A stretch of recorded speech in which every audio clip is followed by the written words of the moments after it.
Hello everyone, greetings dear. कैसे हैं बेटा आप सब? I hope you are all is well. तो आपकी वर्कशीट है, ये शिक्षा निदेशालय राष्ट्रीय राजधानी क्षेत्र दिल्ली की वर्कशीट नंबर है बेटा आपकी ये 16 है। ये है बेटा आपकी जो है 8th क्लास की हिंदी की वर्कशीट है और जो हमारी कबीर की साखियां हैं। विद्यार्थी को अपना नाम लिखना है, अपने कक्षा अध्यापक का नाम लिखना है। ये वर्कशीट जो आपकी 19 नवंबर 2020 की आपकी वर्कशीट है। किसकी बेटा? 19 नवंबर की। तो चलिए बेटा पढ़ते हैं। वर्कशीट शुरू करने से पहले अगर आपने चैनल को सब्सक्राइब नहीं किया है तो चैनल को सब्सक्राइब करें ताकि आपको आने वाली नोटिफिकेशंस और वर्कशीट टाइम से मिलती रहे। तो चलिए बेटा करते हैं शुरू कि बच्चों अब तक हम कबीर जी की 4 साखियां पढ़ चुके हैं। देखिए बेटा हम पिछली वर्कशीट्स में कबीर जी की कितनी साखियां पढ़ चुके हैं? कबीर जी की 4 साखियां पढ़ चुके हैं। उन्होंने जीवन के जुड़े आचरण, व्यवहार और आदर्शों की चर्चा की है। आज हम कबीर की साखियों से इस पाठ की अंतिम साखी को समझने का प्रयास करेंगे। आइए पढ़ते हैं।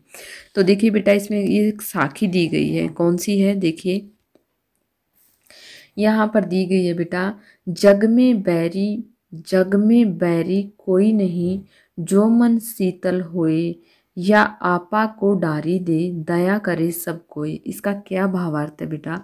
इन पंक्तियों का क्या अर्थ है? इन पंक्तियों में कबीरदास जी कहते हैं कि जिनका मन शांत और शीतल है। देखिए जो मन शीतल हो यानी कि जिनका मन शांत और शीतल है उसका संसार में कोई सी बैरी या शत्रु नहीं है, यानी कि कोई भी बैरी या शत्रु यानी कि दुश्मन नहीं है जग में।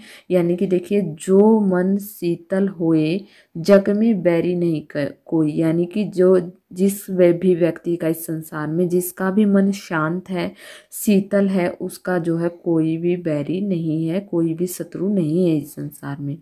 और यदि मनुष्य अपने अहंकार का त्याग कर दे और तो हर कोई एक दूसरे के प्रति समान रूप से दया भाव रखे, यानी कि आपा को डारी दे, यानी कि जो अपने अहंकार को त्याग देता है, दया भावना रखता है अपने अंदर, तो क्या करता है बेटा? वो मनुष्य जो है सुखी रहता है।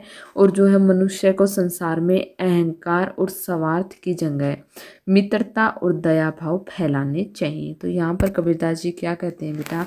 यहाँ पर कहते हैं कि जिनका मन क्या है, जिनका मन शीतल और शांत है, उनका जग में कोई भी बैरी नहीं है, कोई भी दुश्मन नहीं है। यदि हम सभी के साथ दया भावना करते हैं और किसी को के साथ भी अहंकार नहीं रखते हैं, अहंकार को त्याग देते हैं, तो वो क्या होता है बेटा? वो व्यक्ति सुखी रहता है। और जो है दूसरों के प्रति हमें क्या रखना चाहिए? समान रूप से दया भाव रखने चाहिए और संसार में अहंकार और स्वार्थ की जगह मित्रता और दया भाव फैलाने चाहिए। तो ये थी बेटा आपकी साखी, बड़ी अच्छी साखी है। आगे दिए गए हैं बेटा इस साखी के बेस पर ही कुछ प्रश्न उत्तर दिए गए हैं। सबसे पहला प्रश्न है हमारा कि जो है प्रस्तुत पंक्तियों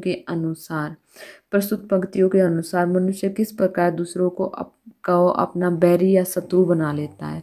तो किस प्रकार बना लेता है बेटा? अपने अहंकार के कारण और अपनी अहंकार और अपनी अकड़ के कारण। देखिए यहाँ पर मनुष्य अपने अहंकार के कारण जो है दूसरों को अपना शत्रु बना लेता है। तो चलिए बेटा करते हैं इसका आंसर। देखिए यहाँ पर क्या लिखेंगे हम कि जो है यहाँ पर इसका उत्तर हम लिखेंगे कि प्रस्तुत पंक्तियों के अनुसार मनुष्य दूसरों को अपना बैरी या शत्रु इसलिए बना लेता है क्योंकि उसका मन अशांत और अहंकार से भरा होता है, इसलिए वह दूसरों को अपना शत्रु बना लेता है। तो आगे है बेटा क्वेश्चन नंबर जो हमारा 2 है कि दया भाव से आप क्या समझते हैं? देखिए दया भाव से आप क्या समझते हैं? दया भाव क्या होता है बेटा? दूसरों के प्रति दया की भावना रखना, उनके प्रति प्यार रखना, अपने मन में प्रेम रखना, वो होता है बेटा दया भाव।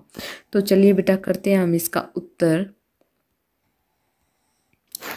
उत्तर हम करेंगे कि जो है देखिए यहाँ पर ये रहा हमारे सेकंड प्रश्न का उत्तर कि जो है अहंकार को त्याग कर दूसरों के लिए दया की भावना रखना क्या है? दया भाव कहलाता है।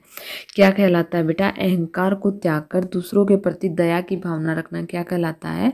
दया भावना कहलाता है। अगला प्रश्न है बेटा हमारा प्रश्न नंबर 3 है कि इन साखियों से हमें क्या शिक्षा मिलती है? तो हमारे प्रश्न नंबर 3 का उत्तर है कि जो है इस साखी से हमें सीख मिलती है कि हमें अपने मन में अहंकार को स्थान नहीं देना चाहिए और मनुष्य को अहंकारी नहीं बल्कि दूसरों के प्रति दया भाव रखने वाला बनना चाहिए। तो ये है बेटा हमारे प्रश्न नंबर 3 का उत्तर कि इस साखी से हमें क्या सीख मिलती है। हमें सीख मिलती है कि हमें जो है अपने मन के अहंकार को त्याग कर दूसरों के प्रति दया की भावना रखनी चाहिए।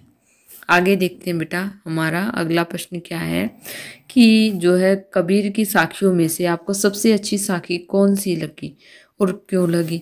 देखिए यहाँ पर तो आज तो एक ही साखी दी गई है, वैसे आपकी जो हम 4 साखियाँ पहले भी पढ़ चुके हैं बेटा, उनमें से जो भी साखी आपको पसंद आई हो वो यहाँ पर आपको लिखनी है और जो है क्यों क्यों आपको अच्छी लगी उसकी कुछ पंक्तियाँ भी आपको लिखनी है।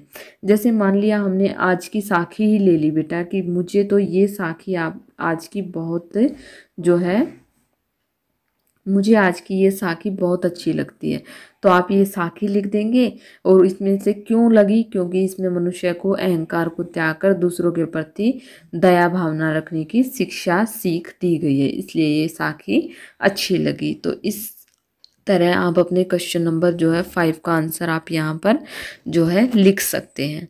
तो यहाँ पर होती है बेटा आपकी वर्कशीट कंप्लीट। आई होप आपको समझ में आ गई होगी। अगर आपको वीडियो अच्छी लगी तो please like share and subscribe करना ना भूलें। Thank you. Thanks for watching.